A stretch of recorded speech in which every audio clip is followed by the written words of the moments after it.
Hey guys, and welcome back to this channel. In this video, I'll be showing you guys how you can create the stock frame video edit on CapCut PC. So I'm just going to select this video here, and I am going to go to like a place here. Okay, maybe it will be better if I use this video instead. Hello.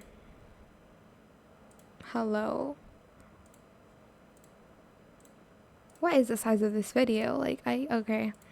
So you're just going to go to the part, maybe this area. To get it to be stuck frame, you're just going to select the freeze button. You can even make it like black and white, or you can like add some more effects to it if you'd like to. But I'm just going to add in the black and white filter to it.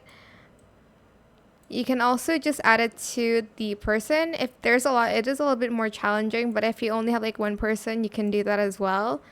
Like this. Hold on, let's use this one again actually. Freeze frame it here.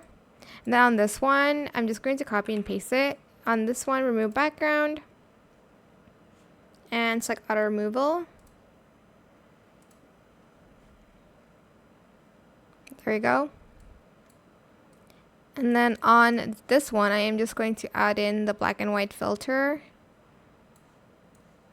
to just this one.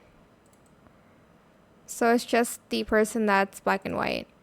And that is it for this video. I hope it was helpful for you guys. Don't forget to like, comment, share, and also subscribe to this channel if you haven't done that already.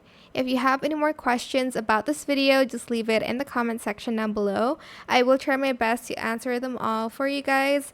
And if you found this video helpful, please click the thanks button as well. That is it. Thank you so much for watching. Bye.